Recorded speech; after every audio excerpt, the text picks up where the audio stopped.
Nice. The fuck is that?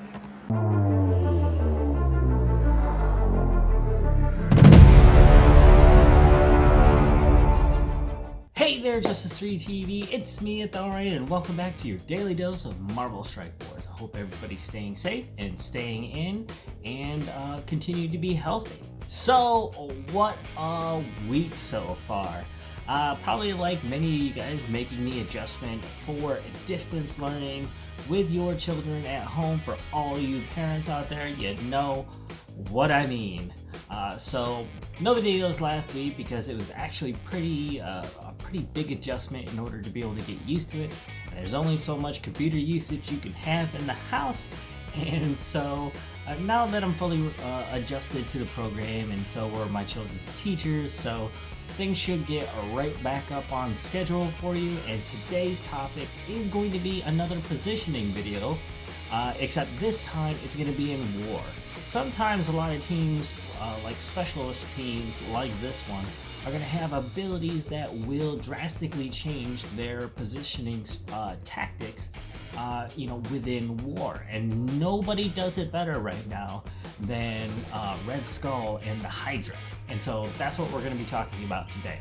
Now, if you haven't seen my previous video for Hydra positioning, I will leave that up in the top of the screen right here, or down the link in the description below, and possibly I will also pin that to the comments if I can remember, honestly. But it is an important video, and the ideas behind it are very sound. Outside of war, things do change pretty drastically once you get in there, because this team has some pretty awesome skills to bring to the table right off the bat when they're defending your favorite room. I'm going to quickly go over some of the skills that do actually change positioning in war, and we'll quickly touch base on any of the other characters that give a little bit of a benefit to war defense. Now, one of the biggest boosts in war is going to be their leader, Red Skull. Now, on war defense, he's getting a huge boost to damage reduction, up to a point where he's taking absolutely no damage based on reduction for every non-summoned Hydra ally. And there's 4 other allies. 4 times 25 is 100% damage reduction. So anybody that tries to go ahead and take down Red Skull, you're just shooting a brick wall. Well, adamantium wall. And not only that, but he's going to be immune, pretty much immune, to defense down and bleeds. So it is quite a bit different than when you're actually fighting with them during other modes like Blitz. Now, next up is Hydra Sniper, and this is the one that really changes around a lot of the different positions, but the second character that does it the most. And that is because he gets stealth right off the bat on spawn for 2 turns. Every team should be aiming to pretty much win the game within at least 3 to 4 turns during war. It can happen faster than that, but a lot of the times, depending on what reward tier that you're at, it gets more and more difficult and more challenging at that point. So you're probably looking more like at anywhere from 5 to 6 turns, but really the rule is 3 to 4. Now, right away, even though Hydra Sniper has low HP to armor ratio, he actually protects against the chain across the board by actually being in stealth. So placing him directly in the center breaks the chain all the way across the board. So at most, they're only going to be able to get 2 targets, sometimes even 1, depending on who they decide to target.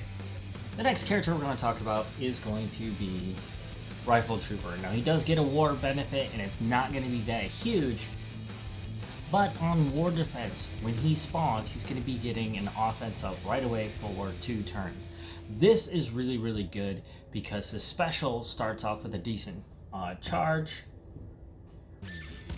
right here. So he's going to be able to, get his basic off real quick, but because of all the turn orders and the speed that's coming during war, he's right away going to be able to sweep the field with some damage. And that offense up comes in handy. Up next is Hydra Scientist. Now, Hydra Scientist ward benefit comes from experimental serum. Now, This is circumstantial, so whenever an enemy drops below 50%, it's going to put defense down and offense down to that enemy. So any characters that end up getting focused, and this can actually happen on a wide array of characters on the field, given that Rifle Trooper is putting down the damage at a very high level. Unlike some of the other players on this team, Hydra Scientist actually has another war benefit, and about the one thing that Red Skull could be weak against would be stun right off the bat to try to hold off those Hydra summons. Test Patient Zero is Hydra Scientist special, and it's only a 2 charge, so this happens very, very fast, if not on every single turn. So if, somehow the enemy was able to get a stun down on Red Skull, it is not going to last. Now, why is this one a crazy war benefit? Well, it doesn't say so explicitly in any of the descriptions, but this war benefit is built into the character, so that doesn't even mean if you had this at the lowest possible level, you're still getting a war defense benefit of clearing stun off of Red Skull. So what does that mean exactly? Well, we're talking summoned Hydra Scientists are going to be able to remove stun from Red Skull as well. So it's almost like you shouldn't even try to stun Red Skull. And this, if you really think about it, almost gives you the clue on where your targeting priority should be when you're actually fighting this team. Because Armored Guard really is already going to be pulling you off of him, and even if you kill him, you gotta somehow work through 8 of Red Skull's charges in order to be able to just get to Hydra Scientist. Now, I can tell you that by stunning Red Skull, he's not going to be able to resurrect because he's stunned. So if you're able to stun Red Skull and immediately kill another character, he's not going to be able to use that charge right away. But what I have not seen yet, and please let me know down in the comments below if you've seen this happen. Let's say that you figured out how to stun Red Skull, killed off one of the other characters while he is being stunned. When that stun is cleared, does he automatically resurrect even though it wasn't triggered at the time?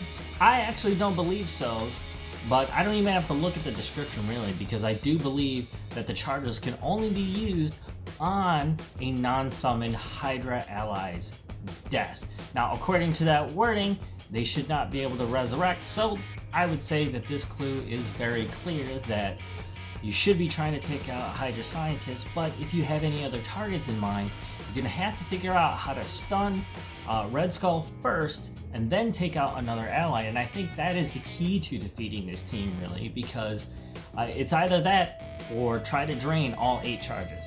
Because, I mean, right away, with the 4 Hydra allies that are already there, Red Skull's not taking any damage. So even if you were able to take out all those other players, let's say with power armor or something, it's just going to resurrect the entire team again, and the whole cycle starts over again. So it's almost as if this team is specifically built for Black Bolt and the Inhumans to take out this team, only because they have countermeasures to summoning characters.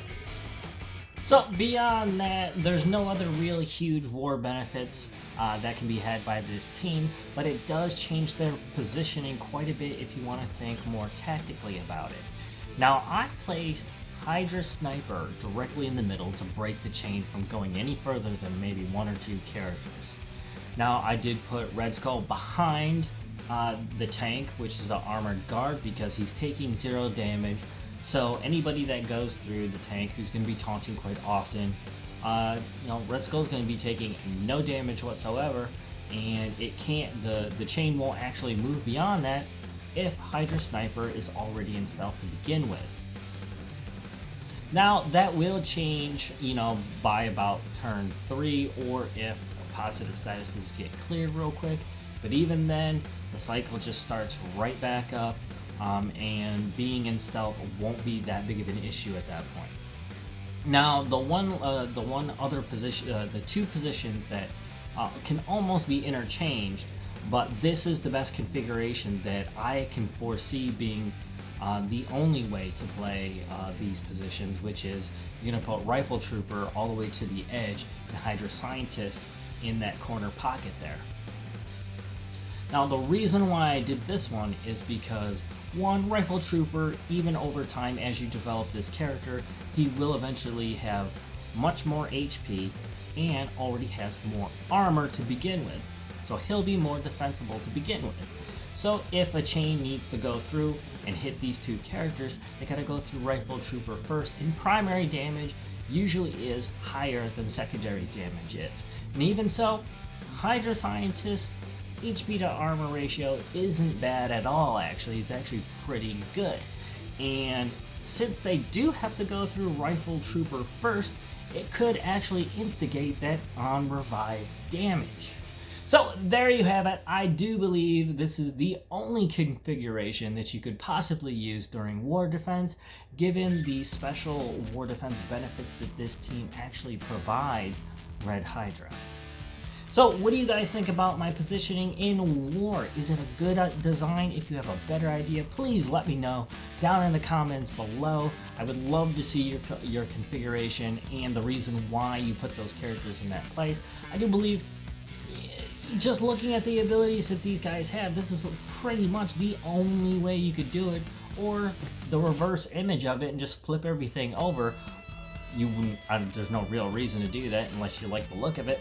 But you got the tank that's protecting the entire team from damage to begin with, who's got a super fast taunt, and if a chain goes through him, he's got to go through Red Skull, who's going to take no damage to begin with. And the chain will stop there because Hydra Sniper will already be in stealth, and his character right away, even after stealth comes off, is not going to be that huge of an issue because he's going to be rolling through his special, which provides not only speed to himself and the rest of the team, but 60% of speed bar.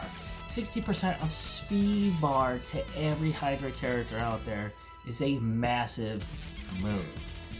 And then you got Hydra Scientist, who's going to be, you know, healing up the team, creating a very sustainable recovery system. And then Rifle Trooper, protecting Hydra Scientist, but also possibly instigating even more damage on top of that. So if you enjoyed yourself with this content today, please consider dropping a like on this video and subscribing. That button is always on the right hand side of the screen or down in a link in the description below. Always feel free to leave comments or ask questions. I love communicating with you guys, and I hope more of you viewers decide to subscribe because I do try to do daily content as quickly as possible. I know things are pretty hard for everyone across the board, especially parents who have children at home who need to do distance learning. Be on the lookout for more Red Hydra videos from me. I did lock down a roadmap for my T4 ability investments, and I have a pretty cool system, and I hope you like it, so keep your eye out for that. And thank you guys for watching, and I'll see you on the next video.